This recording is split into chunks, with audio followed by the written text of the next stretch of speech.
So UFC 324 starts just tomorrow at Las Vegas, headlined by Paddy Pimblett and Justin Gaethje, and I'm going to be giving my breakdown and betting fight breakdown of the card.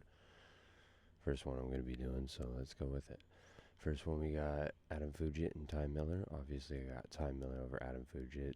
Ty Miller 6-0, Adam Fugit 10-5. It is his debut, but he's coming off of a loss, 6-1, 6-2. 4-inch reach advantage, and look at the odds: negative 450, plus 350. I would want Ty Miller, in all honesty, to try to get it done in the first round, but he's definitely going to want to have it done by the second. It's not going to go to a decision. I don't think Fugit has the type of cardio to go 3 rounds, so if anything, I'd say Ty Miller's going to get it done, probably with a couple of straight shots, rock Adam Fugit, and then finish him up against the cage. Next up, we got Denzel Freeman and Josh Hockett. I'm actually pretty excited about this one. Josh Hockett 7-0, Denzel Freeman 7-1. A little light for the division, 236, but he's the type of person that brings excitement to the fight with his words and his fighting style. He's a predominant wrestler. They're not blobs of the heavyweight division, so it's going to be a good fight. So, if I had to choose either, it's going to be a pick'em fight. Oh, really? I actually have Hockett as a big favorite. I would, if I was to bet on this, I'd put my money on Denzel Freeman, but for my pick, personally, I'm putting Josh Hockett for that one.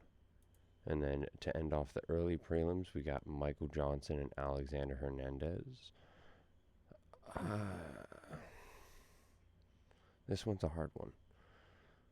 Because, they've both been in for a long time, Michael Johnson's been in there with Justin Gaethje. I think he was in there with Dustin Poirier. He was in there with a couple of other really good lightweights back in the day.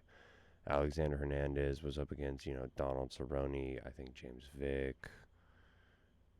He's been up against a couple of people, 18-8, 25-19. The odds even have them kind of as a pick-em. They have him as a slight favorite, but I'm putting my money on Hernandez on this one. Probably to get it done with his wrestling. Use his frame up against the cage, up in the clinch, get the single leg from there, take him down, dominate, probably by decision. So I got Alexander Hernandez by decision. Next up, we got Alex Perez versus Charles Johnson.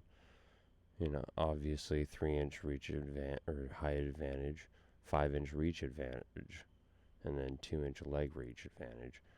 But Alex Perez, I believe he was coming off the loss to Kaya Sakura. Charles Johnson coming off some wins up against the lower part of the division. Kaya Sakura now in the top 5 of the division. Alex Perez, I believe, in the top. Is he even ranked? I don't know if he's ranked, but even still, it's like he's fought up against some of the top of the top. Whereas Charles Johnson is coming up. So, it really depends on who wins in the stand-up. So, I would put my money Charles Johnson.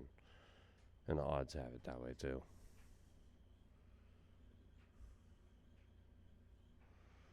Next up, we got Nikita Krylov versus Mikhail Kauskas. We got 19-6 versus 30-1. Honestly, I don't know much about either fighter. I saw him live in UFC 300, but other than that, I know he got his leg blown out by Khalil Roundtree. Tough fight, but the odds even have him as a pick'em fight. So, I want to pick Nikita Krylov. I feel like he's a dark horse of the division. So, I'm going Nikita Krylov. Next up, Ateba Gutierrez versus Andre Puliev. I'm going Gutierrez on this one, the odds kind of have it in that favor, you know what I'm saying? If you want to go for a big payout, Andre Puliev's a good one, 10-3, but I feel like they're really feeding him to Gutierrez out of everything. Let's be real.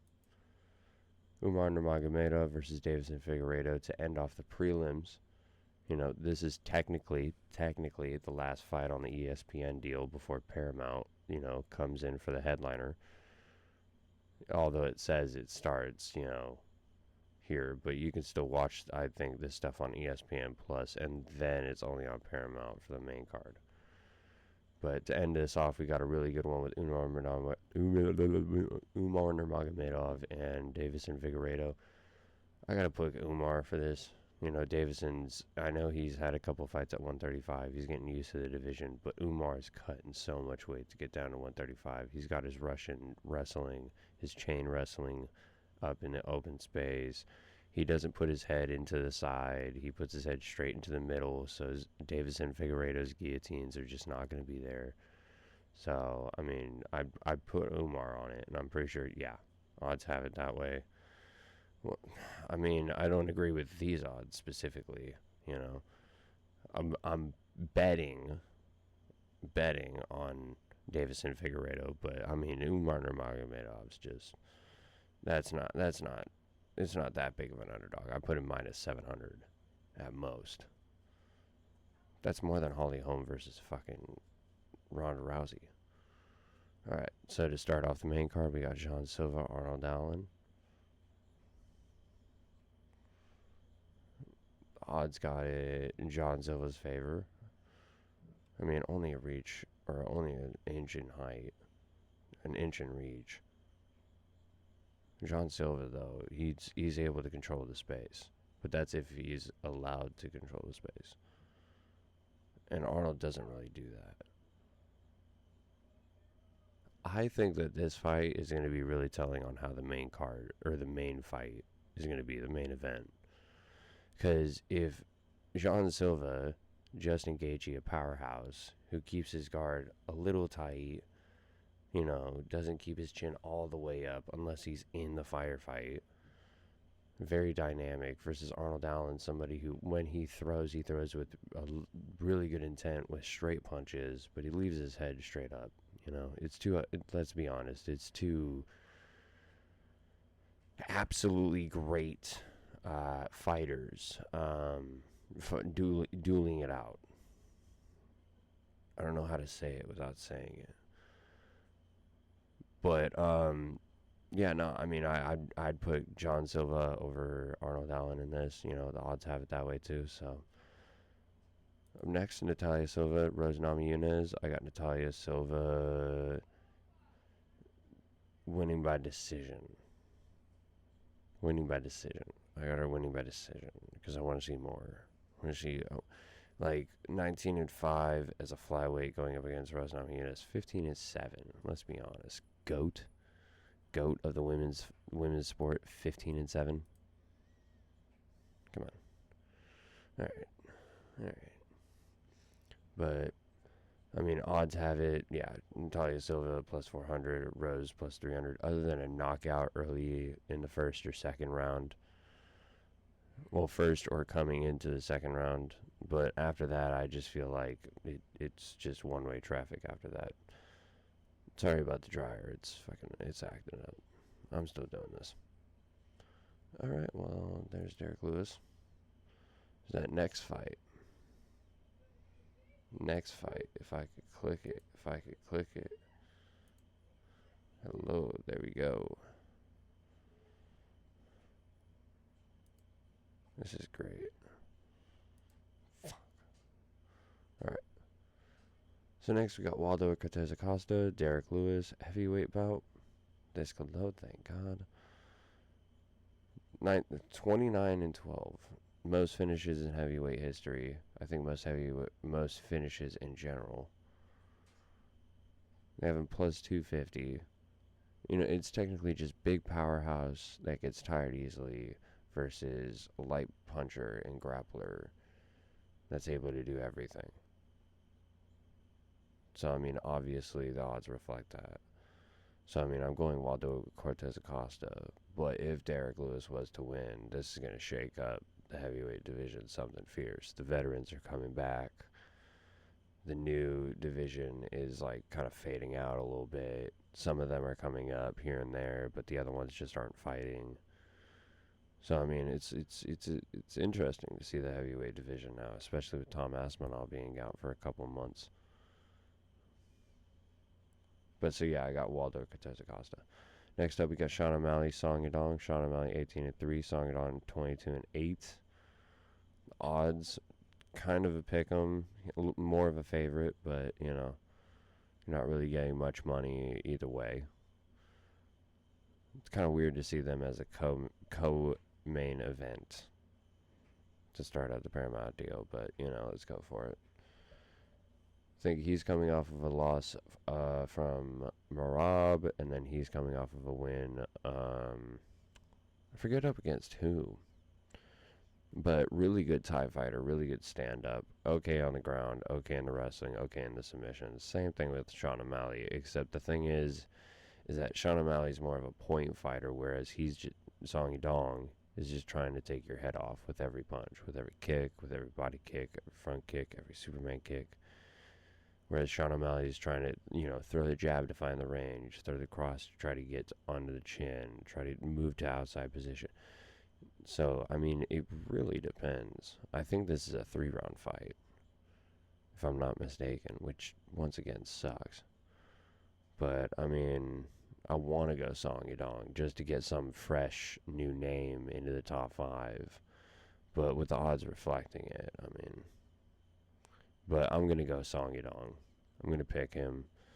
I really want him to succeed. You know, he's only, 25, I think? You know, and he's already 22-8. Sean O'Malley's like 29-32, something like that. Alright, now off to the main card. We got Justin Gaethje, Paddy Pimblett. Paddy Pimblett 23-3, Justin Gaethje 26-5. You can see I'm putting way more emphasis on how big of a fight this is. It's almost like I'm doing a Dana press conference. Like, look at this. 26-5.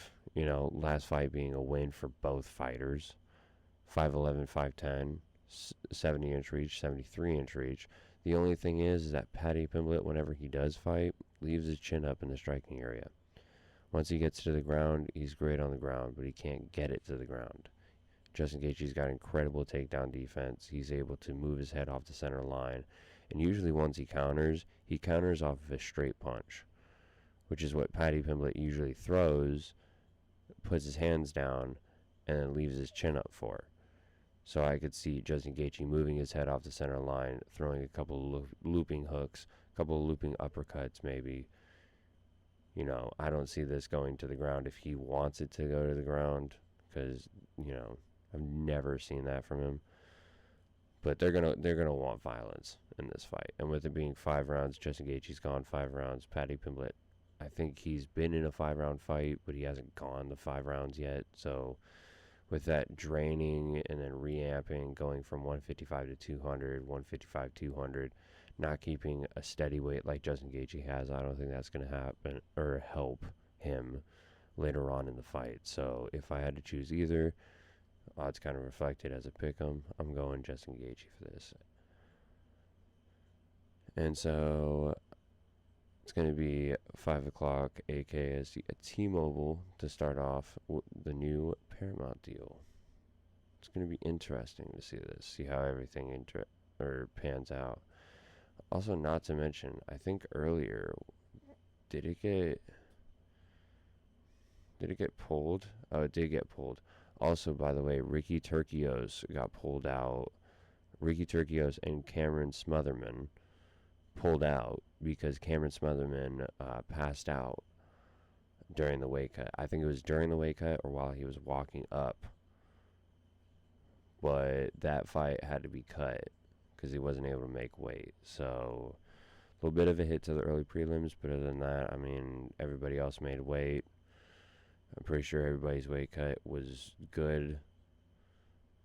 You know, nobody had any real scares. So we'll see Saturday afternoon how everything's going to fare, you know? Because we never know with these cards, especially when they start out a new deal. It could be the best thing in the world or it could be the worst. And we're all going to pick out the worst of everything, which I'm probably going to do later on. But other than that, I'm going to head off, go to work, you know, do some tires. I guess I'll catch you guys later.